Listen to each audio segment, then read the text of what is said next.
Liam was looking at me with that soft, pitying smile, the one you give a sick dog right before you put it down, while he folded his silk ties. He was actually explaining, in a gentle voice, why I wasn't evolved enough for his new future. He thought he was walking out of a suffocating marriage into a millionaire's paradise. He had absolutely no idea that 20 minutes ago I had hit send on an email that would turn his entire existence into a federal crime scene. "Vanessa, you have to understand," Liam said, smoothing a wrinkle out of a crisp white dress shirt before placing it into his leather suitcase. His movements were terrifyingly precise. Fold, tuck, smooth. It was the same way he organized his construction contracts, and apparently the same way he organized the destruction of our 12 years together. This isn't about you failing. It's about us growing in different directions. Honestly, honey, I'm doing this for you too. I stood in the doorway, my fingers digging into the painted wood of the frame until a splinter pierced my thumb. I welcomed the sharp, tiny pain. It was the only thing keeping me from screaming. I watched him pack. He looked so calm, so reasonable. "For me?" I asked, my voice coming out raspy. I cleared my throat and tried again, pitching it higher, softer, the voice of the defeated wife. "How is leaving me for a woman 10 years older than you?" "For me?" Liam sighed, a long, weary exhalation that suggested he was dealing with a slow-witted child. He stopped packing and turned to face me. He looked handsome. I had to give him that. 36 years old, jawline sharp enough to cut glass, eyes that could sell ice to an Eskimo. Those eyes were currently filled with a toxic mixture of arrogance and benevolence. "Sabrina isn't just a woman, Vanessa. She's an ecosystem," he said, using that buzzword he'd picked up from his motivational podcasts. "She has capital. She has connections in the city council. She can help me level up the firm. Look, you've been a great mother to Leo, you really have. But you don't understand the world I'm moving into. You'd be uncomfortable there. I'm setting you free to find someone who appreciates this." He gestured vaguely at me, at my jeans, at the messy bun in my hair, at the domestic life I had built for him while he was out laundering money. I felt the bile rise in my throat. Setting me free. He wasn't setting me free. He was discarding me because he'd extracted every ounce of value I had, my credit score, my inheritance, my youth, and now he needed a new host.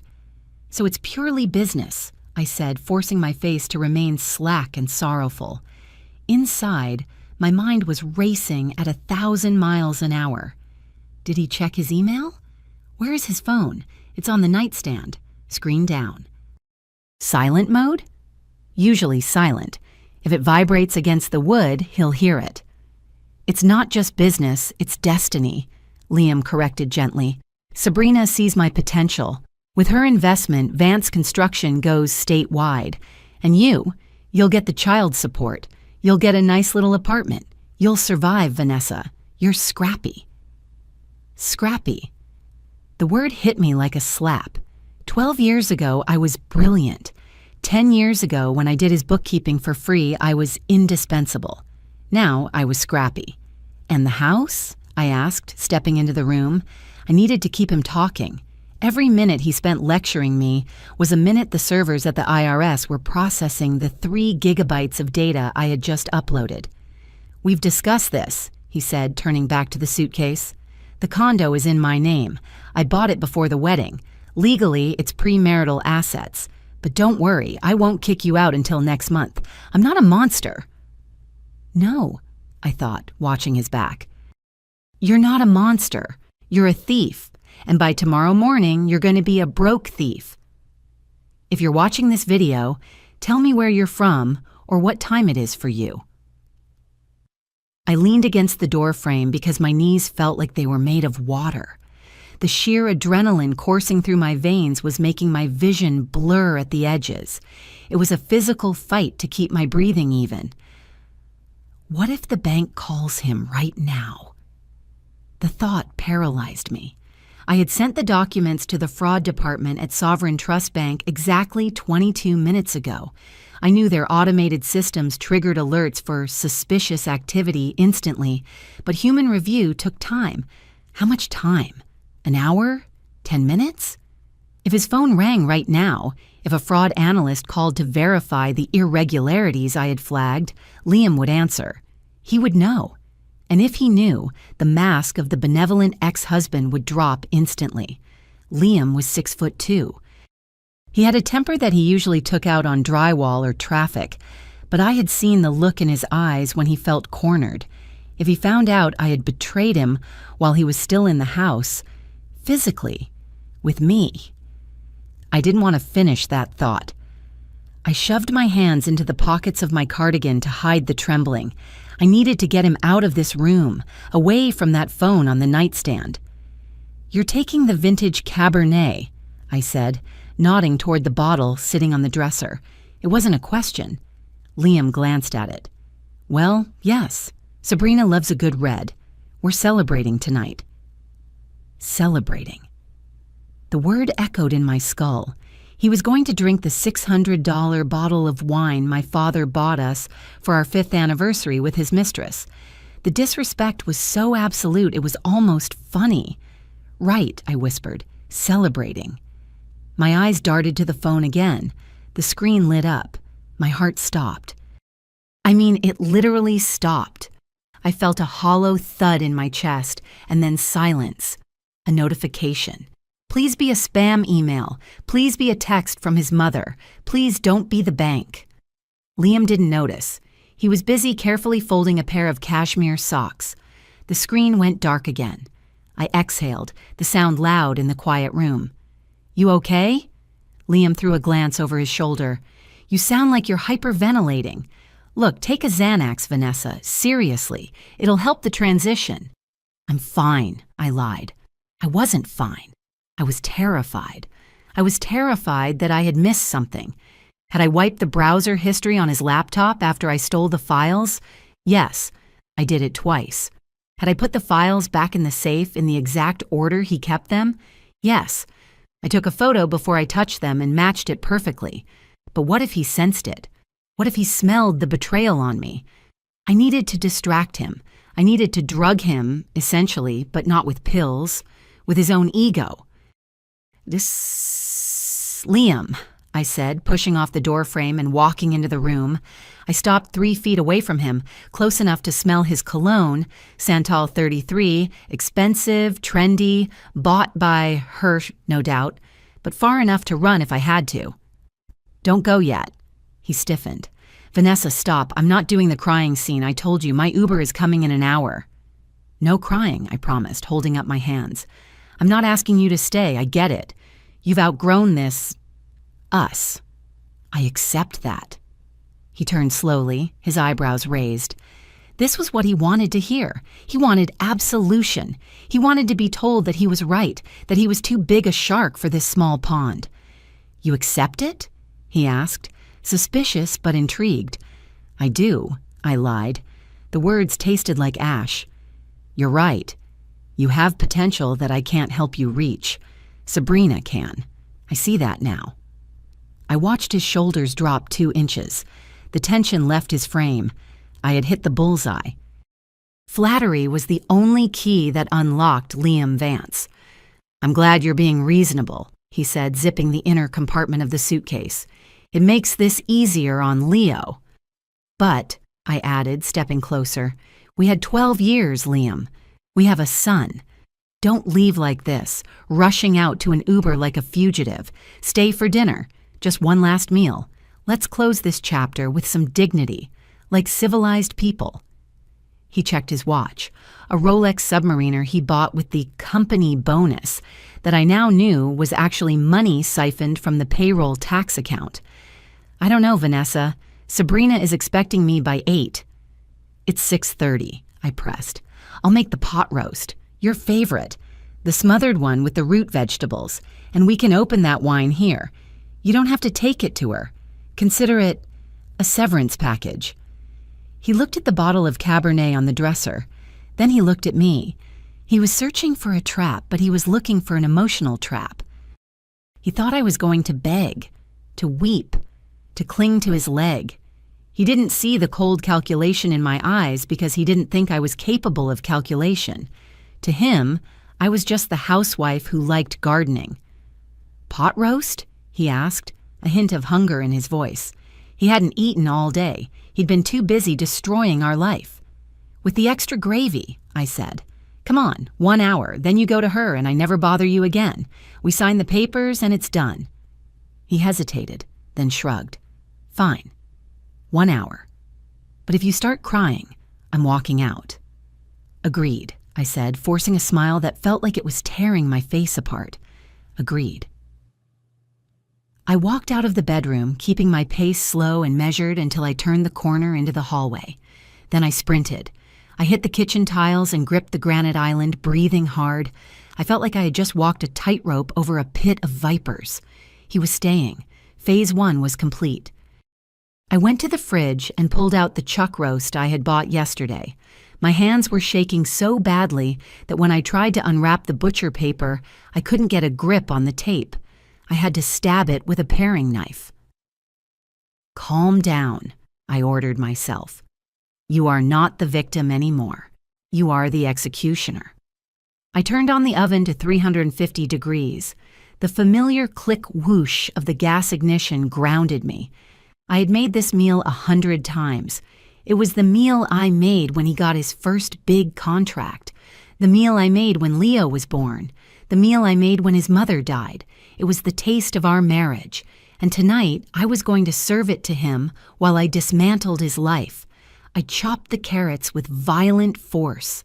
Thud, thud, thud. I thought about the timeline. The emails went out at 3 p.m. The bank closed at 5 p.m., but their fraud hotline was 24/7. The IRS whistleblower form was automated. The email to Oliver, his ex-partner whom Liam had screwed over 3 years ago, was the wild card. Oliver was vindictive. If he saw that email, he wouldn't wait for a lawyer. He would call immediately. I needed Liam drunk before that phone rang. I reached into the back of the pantry and pulled out the ingredients for the gravy: flour, butter, beef stock. I worked on autopilot, my body remembering the motions while my mind replayed the last 3 months. It felt surreal that I was standing here cooking for a man I was actively destroying. But I had to. If he left now, he would go to Sabrina. She would have lawyers. She would have asset protection strategies. She would hide him. I needed him here, drunk, pliable, and stupid, to sign the addendum to the divorce papers. The addendum that Olivia, my lawyer, had drafted was a masterpiece of legal camouflage. It looked like a standard asset division document. It had pages of legal jargon about furniture and custody schedules. But buried in paragraph 14, subsection B, was a clause where the undersigned admitted that the marital residence was purchased with commingled funds, and that the signatory waived all claims to the property in exchange for keeping the business assets. Business assets that, by tomorrow morning, would be worth negative $6 million. I put the meat in the Dutch oven. The smell of searing beef filled the kitchen. It smelled like home. It smelled like a lie. I remembered exactly when the blindness left me. It wasn't a gradual waking up. It was a sudden, violent snap. It was 3 months ago, a Tuesday. Liam came home at 11:30 p.m. He said he had been at a site inspection in North Creek. I was sitting on the couch, pretending to read a magazine. When he walked in, I got up to hug him. I pressed my face into his neck, expecting the usual smell of drywall dust, sweat, and the stale coffee he drank by the gallon. Instead, he smelled like nothing. He smelled like ivory soap and aggressive cleanliness. "You showered?" I asked, pulling back. He didn't even blink. "Yeah, at the gym. The site was a mud pit. I didn't want to track it into the Audi." He walked past me to the fridge. It was a smooth lie. Plausible. Except Liam hated the gym showers. He had ranted for 20 minutes last month about how he caught a foot fungus there and would never step foot in those petri dishes again. I watched him drink water directly from the pitcher. He looked relaxed. Too relaxed for a man who had just worked a 14-hour day. He left his phone on the kitchen counter when he went upstairs to change. "Don't do it," a voice in my head whispered. "If you look, you kill the marriage." "The marriage is already dead," a louder voice replied. "You're just living in the corpse." I walked over to the counter. My heart was hammering against my ribs like a trapped bird. I picked up his iPhone. It was warm. I tapped the screen. Locked. Face ID required. I punched in his passcode, 1988, his birth year. Incorrect passcode. I frowned. It had been his birth year for a decade. I tried our anniversary, 0612. Incorrect passcode. My hands started to sweat. I wiped them on my pajama pants. I tried Leo's birthday, 1014. Incorrect passcode. iPhone unavailable for 1 minute. I stared at the device. The little white timer counting down felt like a bomb. He had changed the code. Recently. Why change a code you've had for 10 years unless you have something to hide? I heard his footsteps upstairs. The floorboards creaked in the master bedroom. He was getting undressed. I had maybe 3 minutes before he came back down for a snack. I put the phone down exactly where it was, aligning it with the grout line on the counter so he wouldn't know it had been moved. I backed away, my mind reeling. I needed that code. I ran into the downstairs bathroom and locked the door. I sat on the closed toilet lid, breathing in short, shallow gasps. I pulled my own phone out of my pocket. I didn't have his code, but I had his patterns. Liam was arrogant, but he wasn't creative. He used meaningful dates. If it wasn't his birthday, and it wasn't mine, and it wasn't Leo's, it was hers. But who was she? I opened Instagram. I went to Liam's following list. 300 people. Mostly construction suppliers, local businesses, and car accounts. I scrolled fast looking for anomalies. There. Sabrina Sterling Aesthetics. He had liked her last 6 photos. I clicked on her profile. She was gorgeous in a polished, expensive way, Botoxed but tasteful. She owned a chain of medical spas. I scrolled through her feed, photos of her clinic, photos of her in Cabo, posted 3 days ago when Liam was at a conference in Dallas. I needed her birthday. I scrolled back. A year. 2 years. People love posting about their birthdays. It's the one day narcissists can't help themselves. I found it. A post from 2 years ago. Ideally posed photo of her holding a glass of champagne. Caption, 42 feels good. Thank you for the wishes. Birthday, Taurus. The date of the post was May 4th. May 4th. GEO 504. I stared at the screen. It couldn't be that simple. Would he really be that stupid? Would he use his mistress's birthday as the passcode to the device that held all his secrets? I heard Liam walking down the stairs. I flushed the toilet, just for the sound effect, and washed my hands. I walked out. Liam was at the fridge again, eating a slice of cheese. "Everything okay?" he asked, mouth full. "Fine," I said. "Just a stomach ache." "Don't get sick," he muttered. "I have a big week." He finished the cheese and went back upstairs. He left the phone on the counter. Again. He was so confident in his security, so sure that I was too respectful of his privacy to pry. I waited until I heard the bed springs creak upstairs. Then I waited another 5 minutes. I walked to the counter. I picked up the phone. The countdown was gone.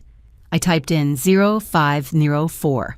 The little padlock icon at the top of the screen animated. It clicked open. The home screen slid into view. I almost dropped it. It worked. He had actually done it. He had branded his digital life with her birth date. I didn't feel triumph. I felt a wave of nausea so powerful I had to lean against the granite to stay upright. Opening that phone was the end of my life as I knew it. I knew that whatever I found in there I could never unsee. I opened his text messages.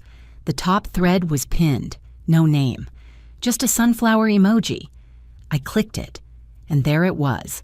Not just infidelity, not just "I miss you" and dirty pictures.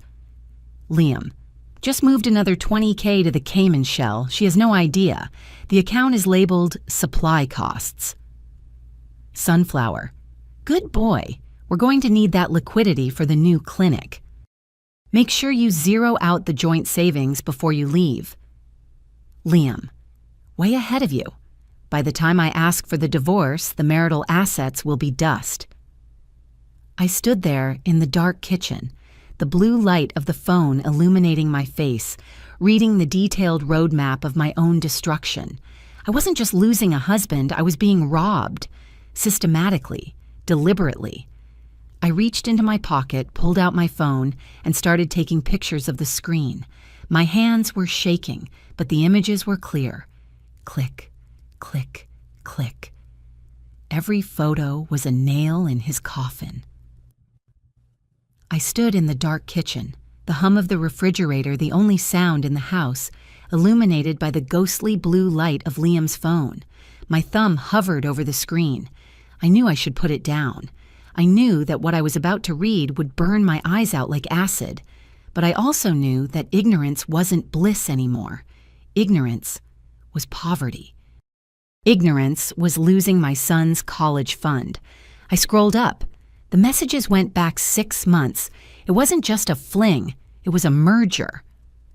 Liam, just left the meeting with the city planner. Looks like the zoning for the marina project is a go. That's a $3 million contract. Sunflower, Sabrina. Amazing. Don't put it through the main business account yet. Use the Shell LLC we set up in Delaware. If that money hits Vance Construction, Vanessa gets half in the divorce. My breath hitched. They weren't just sleeping together. They were conspiring. They were actively, methodically diverting assets to ensure that when he finally pulled the trigger on our marriage, the chamber would be empty. I read on. Liam. I feel bad sometimes. She's not a bad person, just limited. She thinks a big night out is Olive Garden. Sunflower. Don't pity her, babe. You're evolving. Some people are anchors, some are sails. You need to cut the anchor before you drown. Plus, she has her mother's inheritance, right? She won't starve. Liam. Yeah. The condo down payment was hers. I need to figure out how to frame that so I keep the equity. Maybe claim I paid for all the renovations? I gripped the counter so hard my fingernails turned white. My mother's inheritance. The money my mom left me when she died of cancer 3 years ago. The money I handed to Liam with tears in my eyes, telling him to build our dream. He wasn't just stealing his future earnings, he was stealing my past. I needed copies. I couldn't just remember this. A judge wouldn't care about my memory. I pulled out my own phone. My hands were shaking so violently that the first picture was a blur. Focus, Vanessa. Focus or you lose everything. I steadied my elbows on the granite countertop. I took a photo of the text about the Delaware LLC. Click. I took a photo of the text about the zoning contract. Click. I took a photo of the nude picture she sent him, not because I wanted to see it, but because it proved the affair started before the financial moves. Click. Suddenly, the floorboards overhead creaked, a heavy footstep. He was awake. I froze. If he came down now, if he saw me with both phones. The footsteps stopped. A toilet flushed upstairs. He was just using the bathroom. I had seconds. I quickly closed the text app. I swiped up to close the background app so he wouldn't see messages. Was the last thing open. I wiped the screen on my pajama shirt to remove my fingerprints. I placed the phone back on the counter, aligning it perfectly with the grout line, exactly how he left it. I sprinted back to the guest room where I had been sleeping because of his snoring, dove under the covers, and squeezed my eyes shut. My heart was beating so loud I was sure it would wake the neighbors. The next morning, after Liam left for work, I sat at the kitchen table with my laptop. I needed to verify what I read. Delaware LLC, shell companies. I navigated to the Sovereign Trust Bank website. We had a joint checking account and a joint savings account. I typed in my username. I typed in the password we had shared for 8 years. Vance Family Tweltwawi. Invalid username or password. I stared at the screen. A cold drop of sweat rolled down my spine. Maybe I mistyped it. I typed it again, slower. Vance Family 2212. Invalid username or password. He had changed it. He had locked me out of my own money. Panic flared in my chest, hot and bright. I checked the balance on my personal debit card. $412. That was all I had access to. I grabbed my phone and dialed the bank's customer service number. "Thank you for calling Sovereign Trust. For English, press 1. I pressed 1. "Please enter your 16-digit account number." I didn't have it memorized. I scrambled through the kitchen drawer where we kept the bills. Junk mail, pizza coupons. Where was a statement? Liam had gone paperless 6 months ago. Think, Vanessa. I found an old statement from last year buried under a takeout menu. I punched in the numbers. "Please wait for the next available representative." The hold music was a tinny, upbeat jazz that made me want to scream. I paced the kitchen. What if he gets a notification that I'm calling? Does the bank alert him? "Sovereign Trust, this is Gary speaking. How can I help you?" "Hi, Gary," I said, my voice trembling. I can't log into my account. I think I forgot the password." "I can help with that," Gary said, sounding bored. "Can I get your full name?" "Vanessa Vance." "And the primary account holder's name?" "Liam Vance." "Okay, since you are a secondary holder, I need to verify your identity. What is the amount of the last direct deposit?" I froze. "Last direct deposit?" Liam handled the finances. I didn't know the exact amount. It fluctuated based on his contracts. I don't know exactly," I stammered. "My husband handles the deposits. It's usually around $6,000. "I need the exact amount, ma'am." "Please," I said, desperation leaking into my voice. "I'm at the grocery store and my card got declined. I just need to check the balance. I have the Social Security number. I have the address." Gary sighed. "Okay, let's try security questions. What was the name of your first pet?" "Buster," I said immediately. "Correct. What is your mother's maiden name?" "Calloway." "Correct. Okay, I'm sending a temporary password to the email on file." "Wait," I shouted. "Which email?" "The primary email, lvance88@gmail. "No," I gripped the phone. He's at work. He can't check it. Is there my email?" "vvance@gmail? That email was removed from the account alerts 2 weeks ago, ma'am." My stomach dropped. He had surgically removed me from the digital notification system. "Gary, please," I whispered. "I need access. Is there any other way?" "I can verify you via text code if your mobile number is on file. Ending in 4421? "Yes." That was me. "Yes, send it there." A second later, my phone buzzed. I read the code to Gary. "Okay, you're verified. I can reset the password for you now." I slumped into the kitchen chair. "Thank you.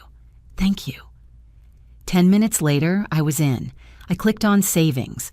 The balance, which used to be $45,000, our emergency fund, Leo's tuition, was gone. Current balance, $500 ours. I clicked on Transaction History. May 12th, wire transfer to DL Holdings, $20,000. May 15th, wire transfer to DL Holdings, $24,500. He had drained it. He had left exactly $500, probably so the account wouldn't close automatically. DL Holdings. That had to be the Delaware Shell Company. I didn't cry. I sat there and stared at the screen until the pixels burned into my retinas. The sadness was gone. It was replaced by a cold, hard rage.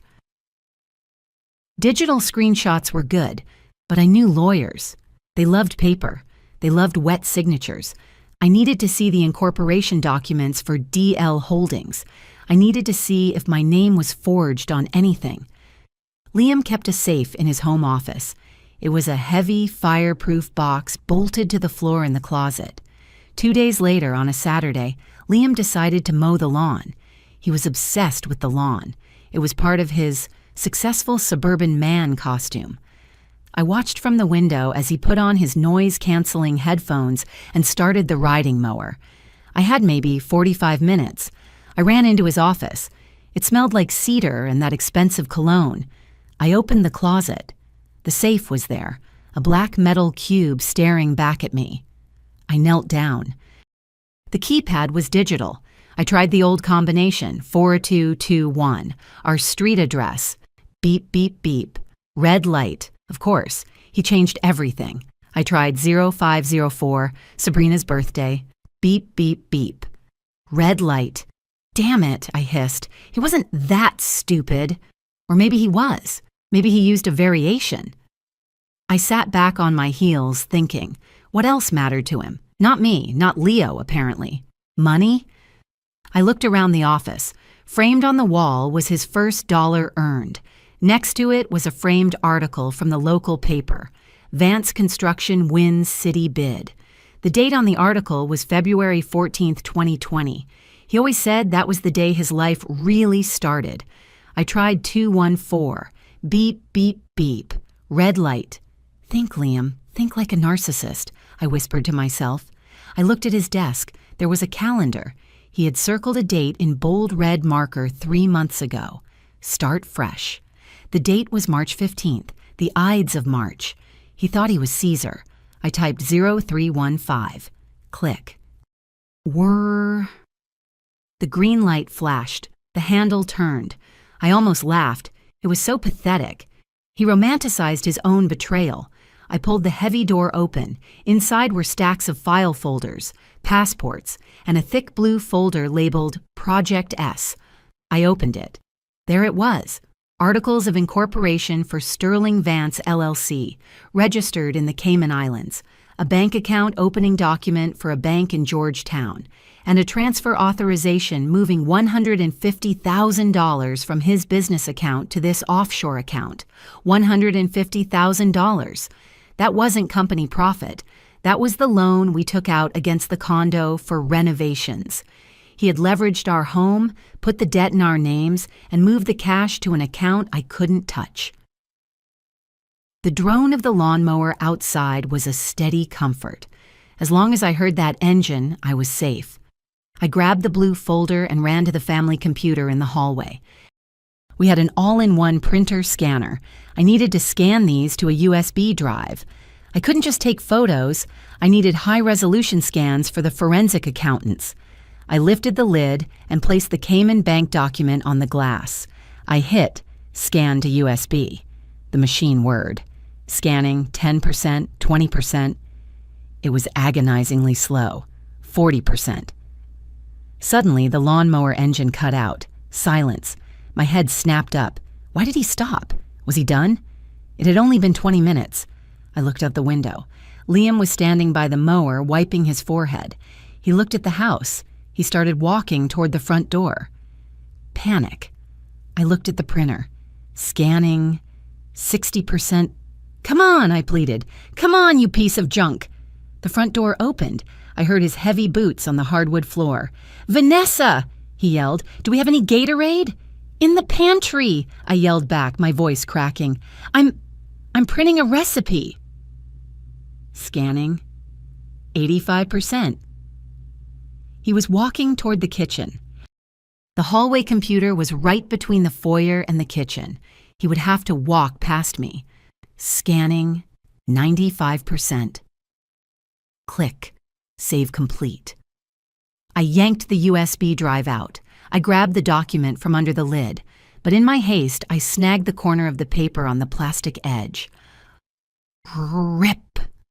A tiny corner of the document tore off. Damn it, I whispered. Liam turned the corner into the hallway. I spun around, leaning my back against the printer to hide the blue folder I was clutching behind me. Hey, he said, looking sweaty and annoyed. The mower is acting up. Keep stalling. Oh, I said, trying to lower my heart rate. That sucks. Maybe it's the spark plug? He looked at me. Then he looked at the printer behind me. What are you printing? Just a recipe for lasagna, I said. For dinner. He squinted. You don't need to print recipes. Just use the iPad. I like paper, I said stupidly. I like to write notes on it. He stared at me for a second too long. My heart was thumping so hard I thought he could see it moving my shirt. "Whatever," he muttered. "I'm going to get a drink." He walked past me into the kitchen. I let out a breath that shook my entire body. I slipped the blue folder under my shirt, ran to the office, shoved it back in the safe, locked it, and sprinted to the bathroom to vomit. 3 days later, I was sitting in a leather chair that cost more than my first car. Olivia Thorne, the toughest divorce attorney in the city, was reading the printouts I had made from the USB drive. She was a terrifying woman, 60 years old, hair like steel wool, eyes like lasers. She didn't offer me tea. She didn't offer me sympathy. She just read. Finally, she took off her glasses and looked at me. "This is fraud," she said flatly, "but it's smart fraud." "Can we get the money back?" I asked. "Maybe," she said. "If we go to court, discovery will take 2 years. He'll hide the assets deeper. He'll spend the money on lawyers. By the time we get a judgment, there will be nothing left but legal bills."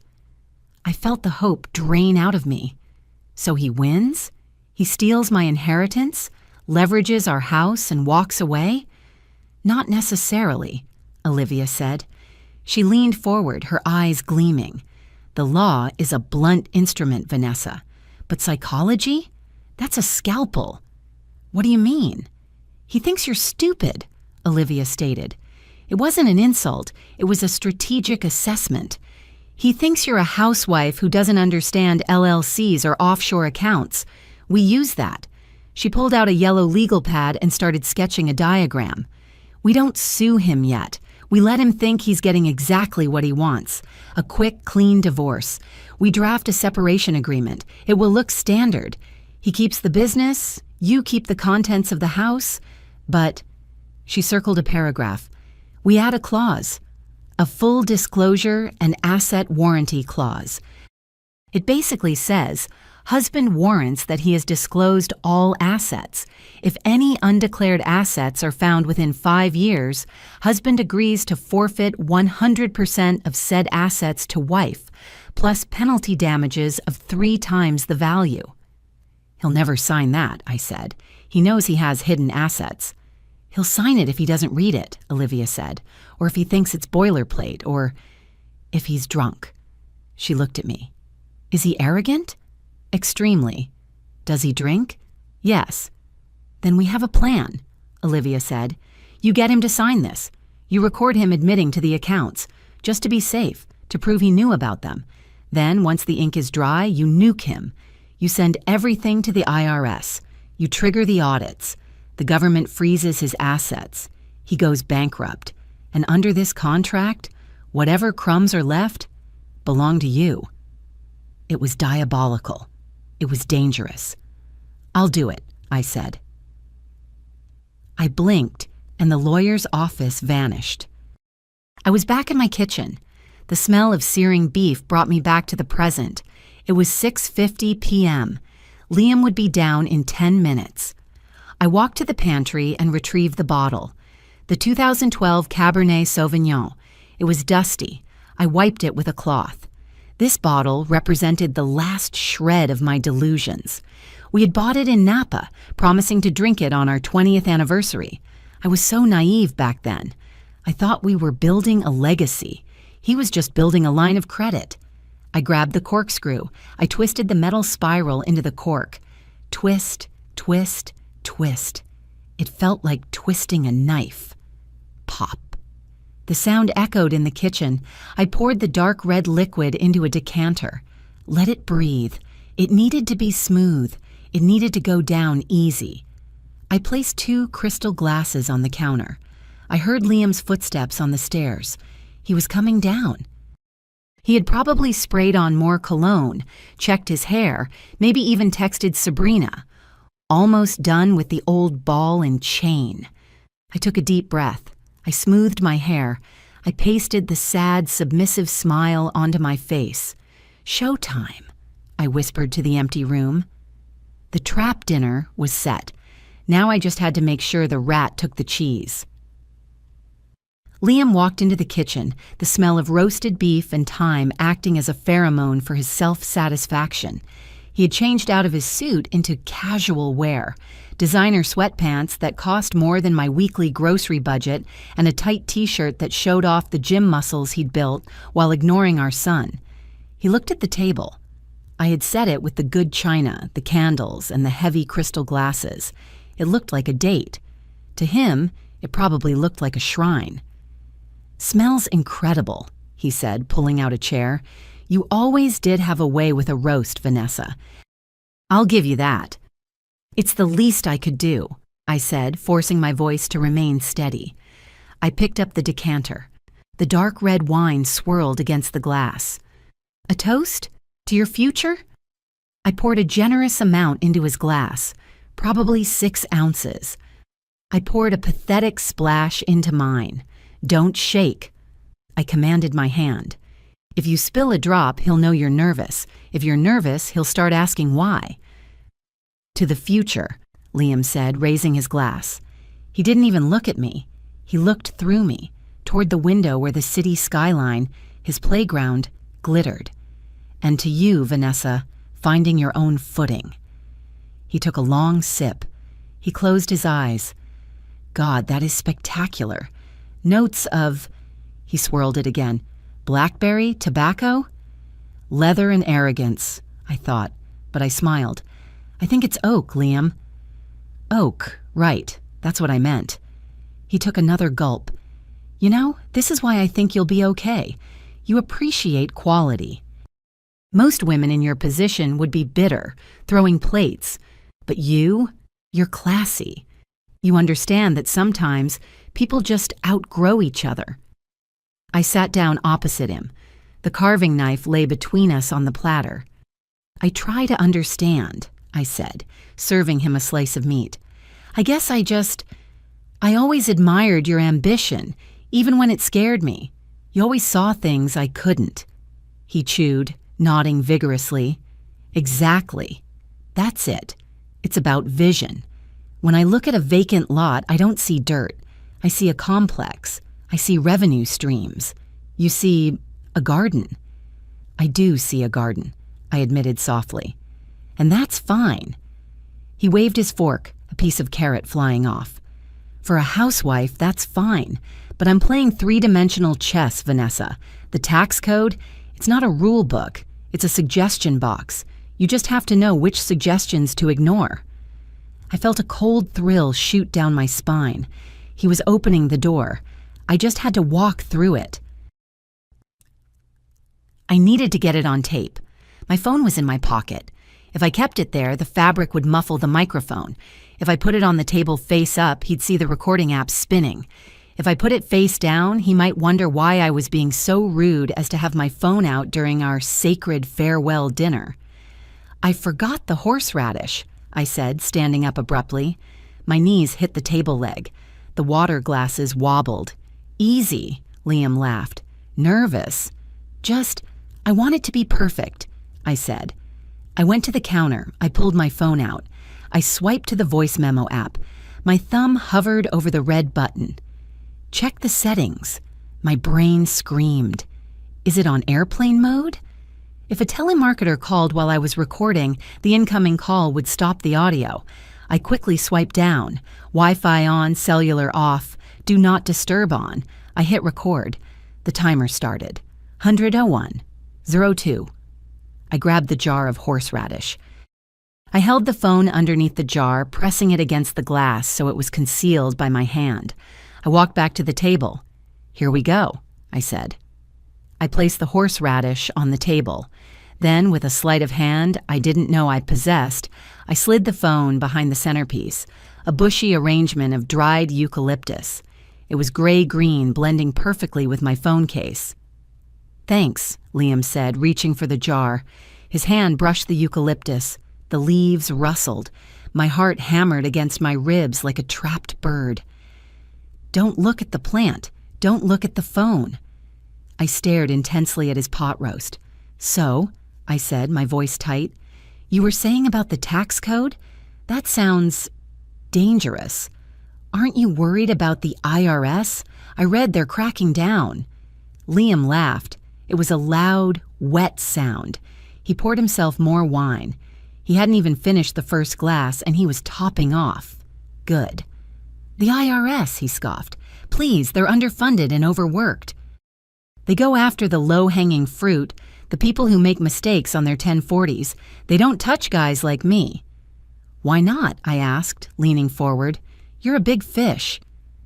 Because I'm a ghost, he whispered, leaning in conspiratorially. The microphone was less than 2 feet from his face.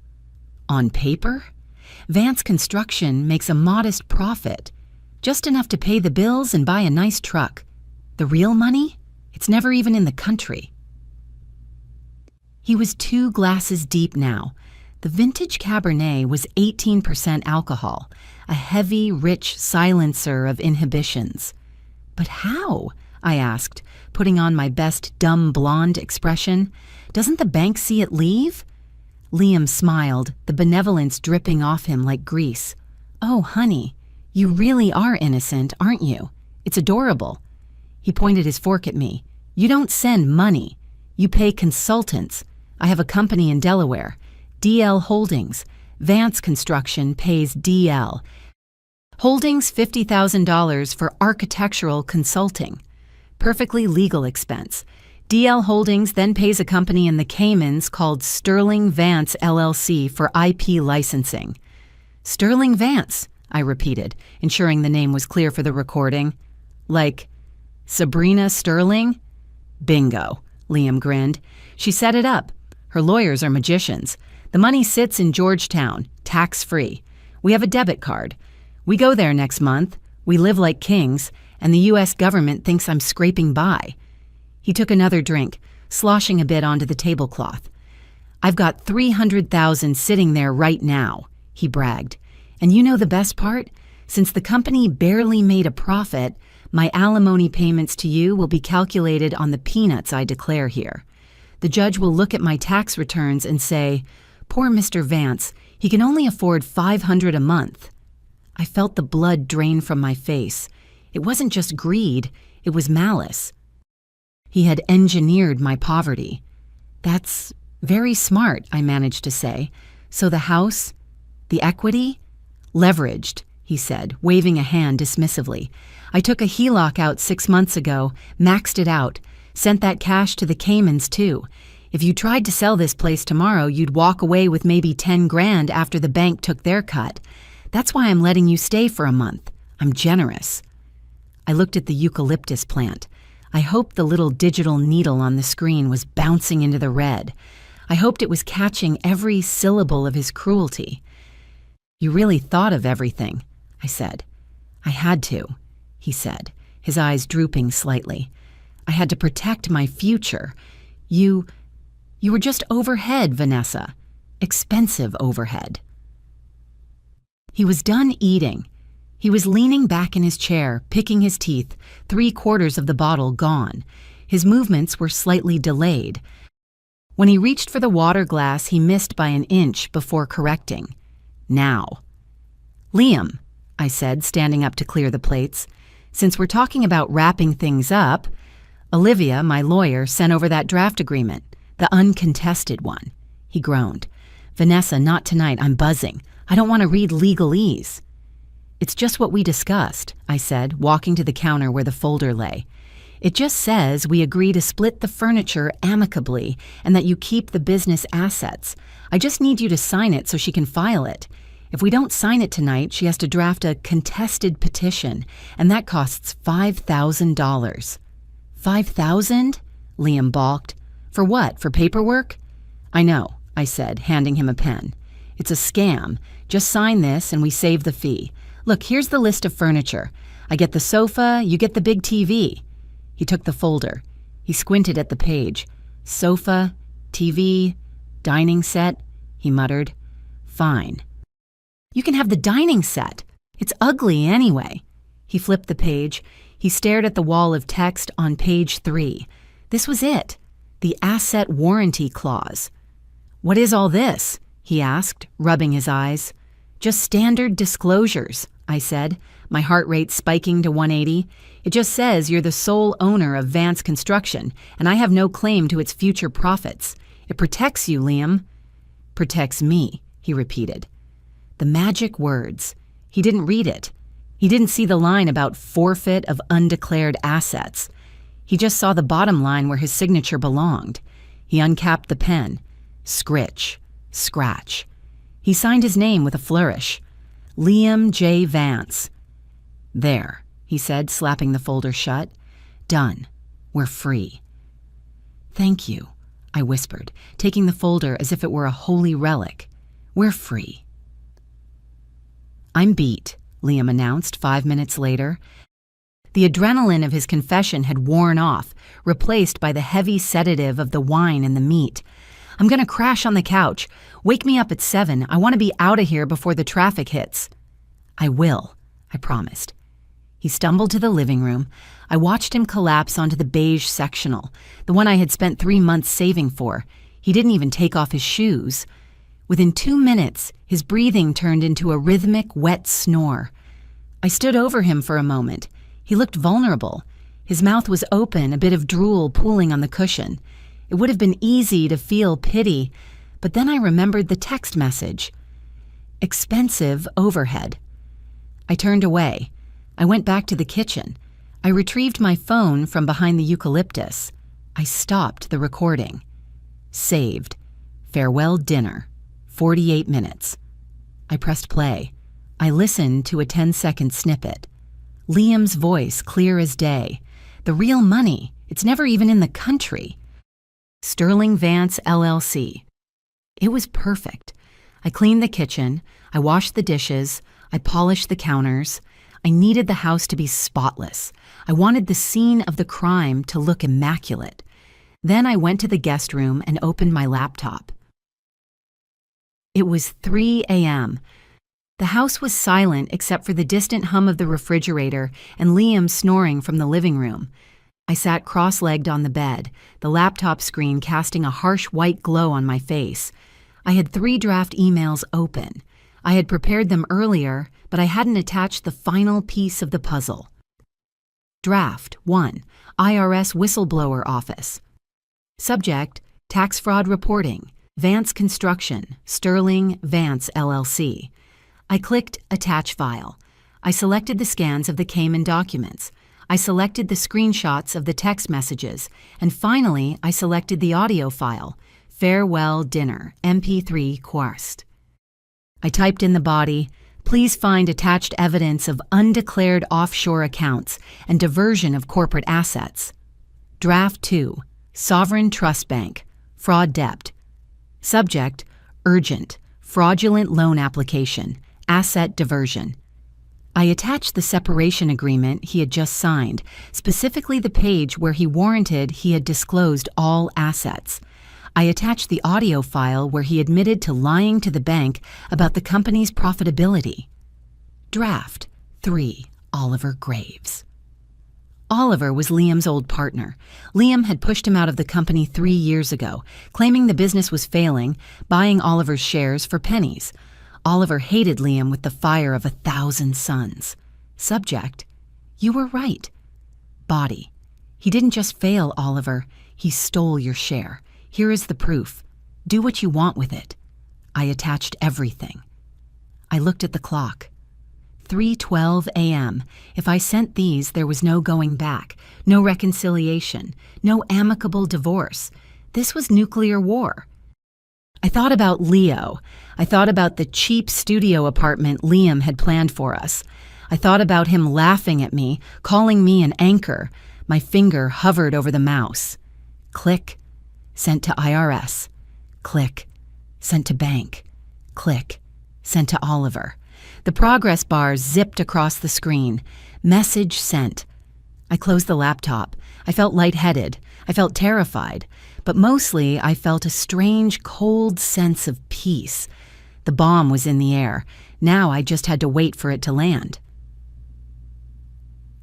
At 7 o'clock in the morning, the sun was hitting the kitchen tiles with an aggressive brightness that felt like a spotlight on a crime scene. I was already dressed. Not in my usual Saturday sweats, but in a structured black blazer and stiff jeans. Armor. I stood by the coffee maker listening to the drip, drip, drip of the brew, waiting for the beast to wake. I heard the groan from the living room first, then the shuffling of feet. Liam appeared in the doorway. He looked like a wreck. His hair was standing up in tufts, his eyes were bloodshot, and his expensive t-shirt was wrinkled. The king of construction looked like a frat boy after a bender. "God," he rasped, rubbing his temples. "My head is splitting. What was in that wine? Gunpowder?" "It was a heavy Cabernet, Liam," I said, my voice cool and detached. "I poured black coffee into a mug. You drank 3/4 of the bottle." He shuffled to the island and sat down heavily. "Yeah, well, it was a celebration, sort of." He looked at me, squinting. "Why are you dressed up? You have a date?" He chuckled at his own joke, a dry, hacking sound. "No," I said, sliding the mug toward him. "Just a busy day ahead." He took the mug with 2 hands, blowing on the steam. Then the mask of benevolence slid back into place, albeit a bit crooked from the hangover. "Look, Vanessa," he said, his voice thick with false sympathy, "about last night. I know I was honest, maybe too honest.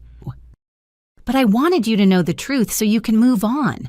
I don't want you pining after me, wondering, what if? It's better this way. Cruel to be kind, right?" I watched him sip the coffee I had made. I thought about how easy it would have been to put something in it. But I didn't need poison, I had paper. "You were very honest," I agreed. "You told me everything I needed to know." "Exactly," he nodded, whining as the movement hurt his head. "So let's keep today simple. I'll shower, grab my bag, and head to Sabrina's. No scenes, no tears, just gratitude for the good times." "Gratitude," I repeated. "Sure." He finished half the coffee and stood up. "All right, shower time. Then the rest of my life begins." "Sit down, Liam," I said. It wasn't a request. It was a command, delivered with a tone he had never heard from me in 12 years. It was the tone of a woman who held the detonator. He paused, halfway to the hallway. He turned, looking confused. "Excuse me?" "Sit down," I repeated. "We need to review the paperwork you signed last night." He rolled his eyes. "Vanessa, please. I signed your little furniture agreement. I gave you the dining set. Don't push your luck asking for the TV now." "It's not about the TV." I reached under the placemat where I had hidden the folder. I tossed it onto the granite. It landed with a heavy thwack. "Read paragraph 14, subsection B." He sighed, loud and dramatic. "You are being so difficult right now. This is exactly why I'm leaving. You fixate on details." He picked up the folder. He opened it aggressively, flipping pages until he found the spot. He scanned it, his eyes moving fast, dismissive. Then he stopped, his brow furrowed. He leaned closer. He read it again. "What?" He looked up, a nervous smile twitching at the corner of his mouth. "What is this? Husband warrants full disclosure? Forfeit of concealed assets? Vanessa, this is gibberish." I was drunk. "You were intoxicated," I corrected, "but you were coherent, and you signed it, voluntarily." "This doesn't hold up." He laughed, but it sounded thin. "Any judge will throw this out. I didn't have legal counsel present. It's a trick." "It's a contract," I said, "and it's interesting you call it a trick. Why would it be a trick if you have nothing to hide? You told me you were broke, Liam. You told me the company barely makes a profit. If that's true, this clause means nothing." He went pale. The blood left his face so fast it looked like a magic trick. He realized the trap. If he argued the clause was unfair, he had to admit he had assets to lose. "You bitch," he whispered. The benevolence was gone. The monster was out. He grabbed the paper with both hands and ripped it down the middle. Rip. Then he tore it again and again. He threw the confetti of paper onto the floor. "There," he sneered, breathing hard. "There's your contract. Now I'm going to shower, and if you try to stop me, I'll call the police." I looked at the pile of paper on the floor. I didn't blink. "Those were copies, Liam," I lied. I hadn't made copies of the signature page yet. The original was actually in my car trunk. But he didn't know that. The originals were scanned and uploaded to my cloud storage at 3 o'clock this morning. Tearing them up just makes you look guilty. He stood there, chest heaving, hands clenched into fists. He looked at me like he wanted to hit me, but he was too smart for that. Domestic violence charges would ruin his clean break narrative. "You're bluffing," he spat. "You don't have anything. You're just a desperate housewife trying to scare me into paying more alimony. It's pathetic, really. Sabrina warned me you'd get greedy." "Greedy?" I reached for my phone on the counter. "Let's talk about greedy. Let's talk about the Cayman Islands." He froze. His eyes widened just a fraction. "I don't know what you're talking about." "Don't you?" I unlocked my phone. "Because you were very chatty about it over the pot roast." I pressed play. Max volume. Liam's voice boomed through the kitchen. "The real money? It's never even in the country. Sterling Vance LLC. She set it up. Her lawyers are magicians. I've got $300,000 sitting there right now." The color that had left his face didn't return. He looked gray. He looked like a corpse standing upright. "That," he stammered. "That was... I was joking. It was a hypothetical. I was trying to impress you. It's not real." "It sounded real to the IRS," I said calmly. "The who?" His voice cracked. "The IRS, and the bank, and Oliver." I ticked them off on my fingers.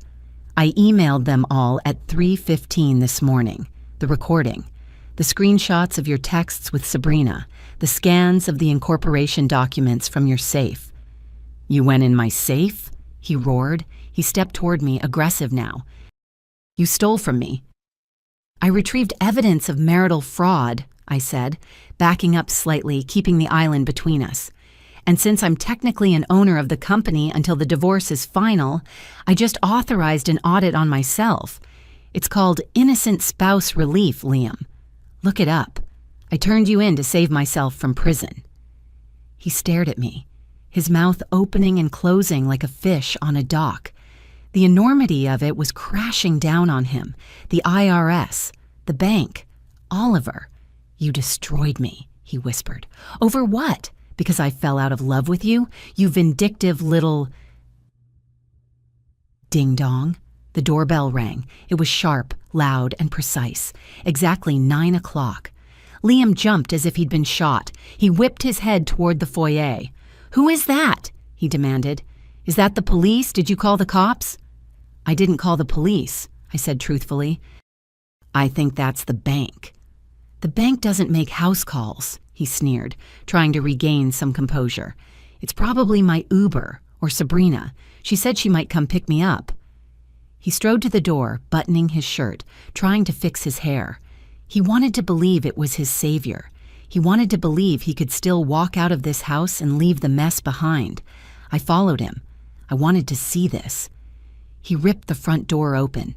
Standing on the porch wasn't Sabrina in her Porsche. It was a short, balding man in a windbreaker holding a tablet and a tall woman in a gray suit holding a leather portfolio.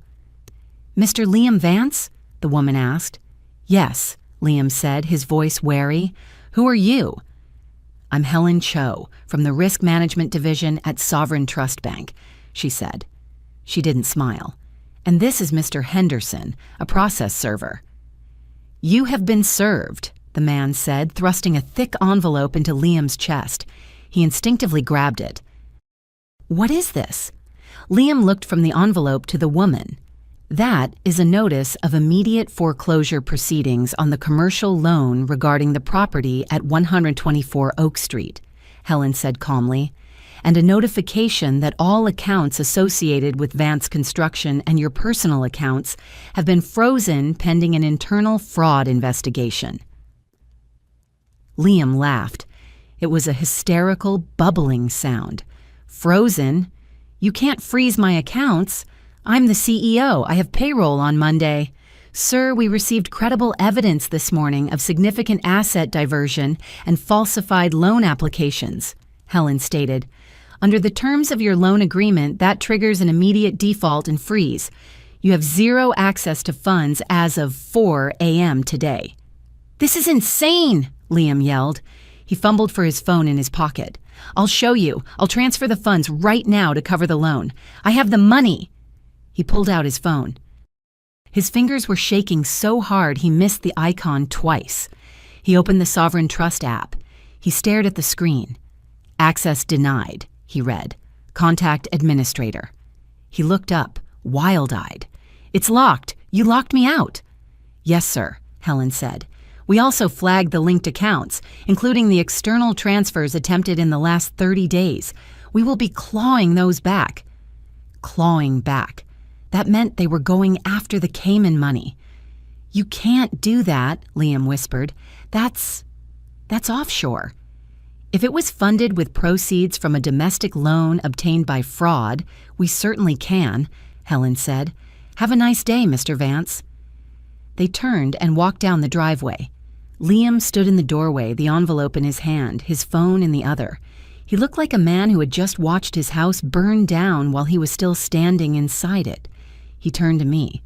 The look on his face wasn't anger anymore. It was pure terror. He stumbled back into the living room. "Sabrina," he muttered. "Sabrina can fix this. She knows people. She has lawyers." He dialed her number. He put it on speakerphone, holding the phone out like a shield. Ring.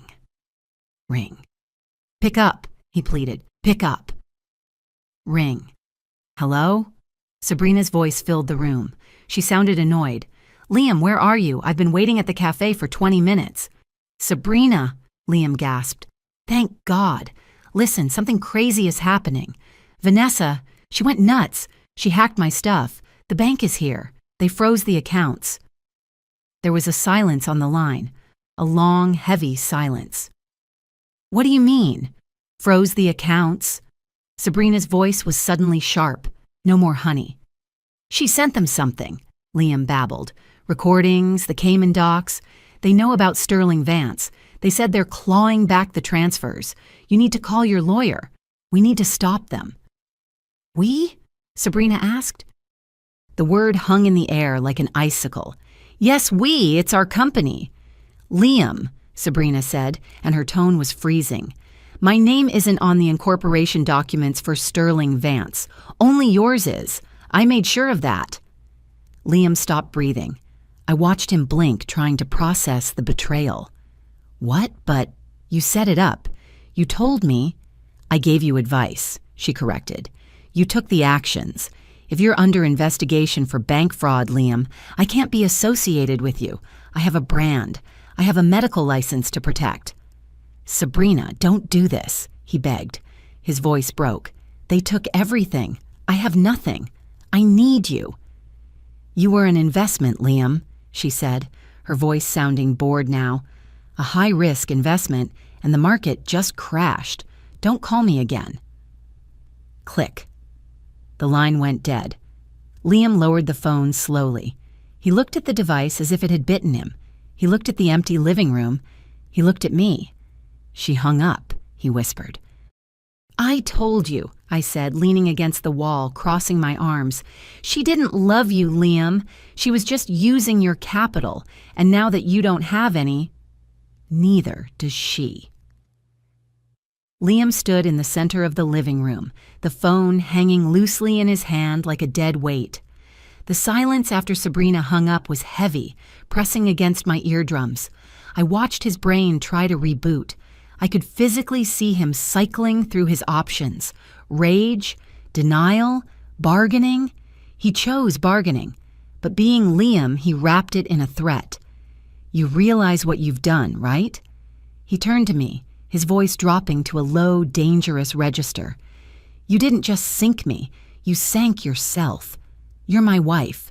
You're on the tax returns. If I go down for fraud, you go down with me. We're in this boat together, Vanessa." He took a step toward me, his hands out, palms up. The benevolence was back, but it was strained, cracking at the edges. "Look," he said, forcing a smile that looked like a grimace. "We can fix this. Call the bank. Tell them it was a misunderstanding. Tell them you were emotional." I can get Sabrina back on board if I explain it was just a marital spat. We can still save the assets. For Leo. Do it for Leo. I felt a flash of old fear, the instinct to fix his messes, to smooth things over. But then I touched the phone in my pocket. The recording. I can't do that, Liam, I said, keeping my voice steady despite the trembling in my knees. Because I already filed for innocent spouse relief with the IRS. It's a specific form. I sent it with the evidence. It proves I had no knowledge of the fraud until I discovered it, and that I reported it immediately. I have immunity. You don't. His face contorted. The nice guy mask shattered completely. You rat, he hissed. You planned this. You let me cook you dinner. You let me drink that wine. You smiled at me while you were holding a knife to my throat. I learned from the best, I said. You smiled at me for 3 years while you were building a life with another woman. He lunged for his suitcase. I'm leaving, and when I get a lawyer, a real lawyer, not that strip mall hack you hired, we're coming for full custody. You think a judge will give a child to a woman who destroys her family for spite? Go ahead, I said. The door is open. He grabbed the handle of his leather suitcase and stormed out the front door. I followed him to the porch, wrapping my arms around myself against the morning chill. I wanted to see him leave. I needed to see the taillights of his Audi disappear down the street to believe it was really over. Liam marched down the driveway toward his silver Audi Q7, the company car, the symbol of his success, the car he washed more often than he bathed our son. He stopped. He pressed the unlock button on his key fob. Chirp, chirp. Nothing happened. The lights didn't flash. The mirrors didn't unfold. He pressed it again. Harder. What the hell? He shouted. He grabbed the door handle and yanked. Locked. Problem? I asked from the porch. The battery is dead, he yelled, kicking the tire. Piece of junk! Then a tow truck pulled up to the curb. It was a massive flatbed, the engine rumbling like a tank.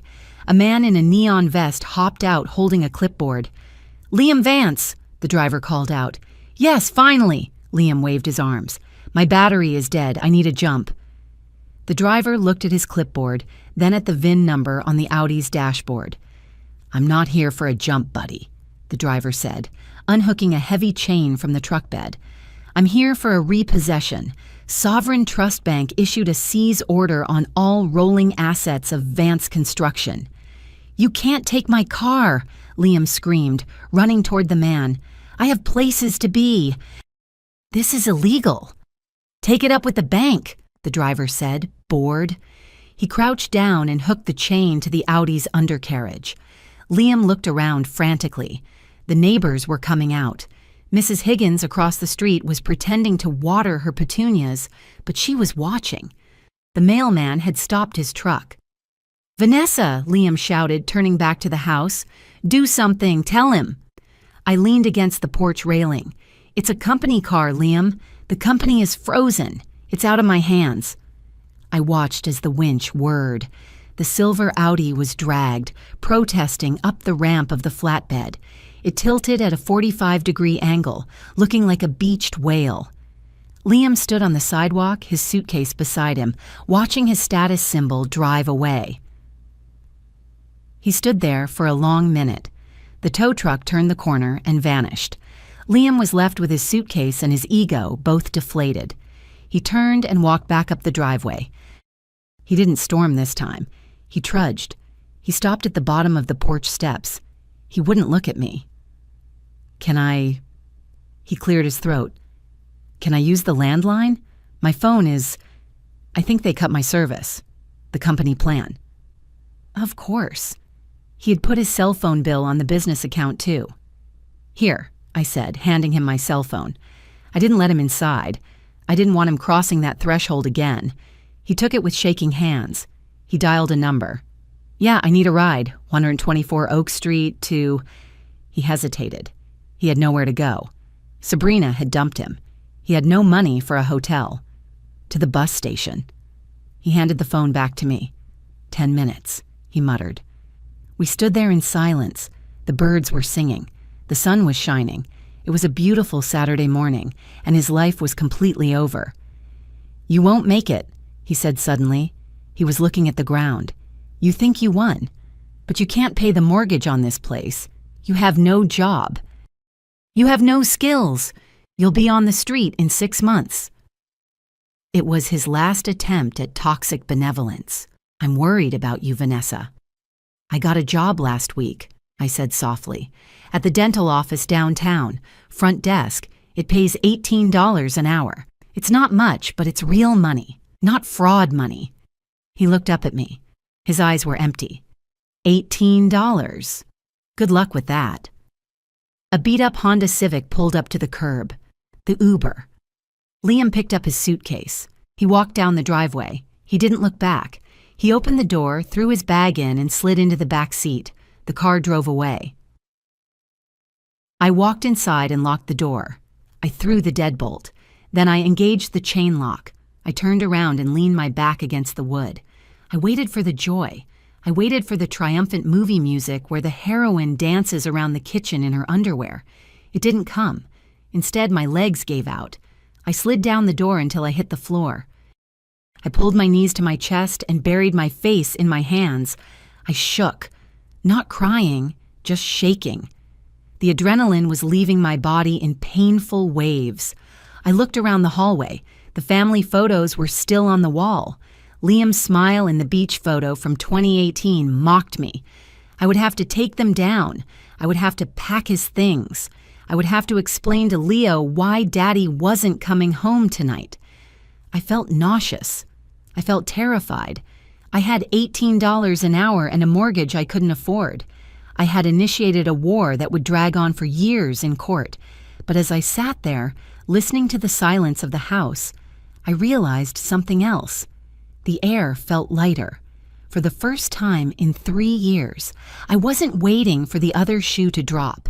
I wasn't wondering why he smelled like soap. I wasn't wondering where the money went. I was broke. I was alone. I was scared. But I was free. Update. 3 months later. My life is smaller now. I sold the condo. I had to. Even with the asset warranty clause, the legal battles over the frozen accounts are going to take years. The bank took the house to settle the commercial loan, but Olivia managed to negotiate a small cash settlement for me to walk away quietly. I live in a 2-bedroom apartment near Leo's school. It has laminate countertops and thin walls, but it's mine. I pay the rent with my own checks.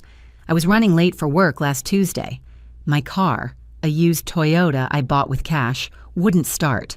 The starter again. I need to fix that. I opened the rideshare app. I was stressed.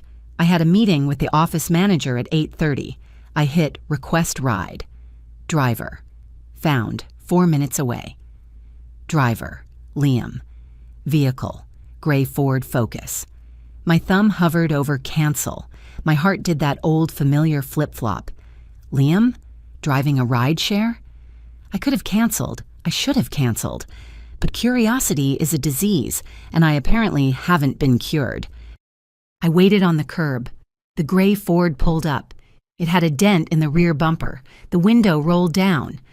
Liam looked different. He had lost weight. His hair was gray at the temples, not the distinguished silver fox gray he used to joke about, but the dull, stress-induced gray of a man who isn't sleeping. He wasn't wearing a suit. He was wearing a polo shirt with a coffee stain on the collar. He saw me. His eyes widened. For a second, I thought he would drive away, but he didn't. He unlocked the doors. I got in the back seat. The car smelled like stale pine air freshener and old fast food.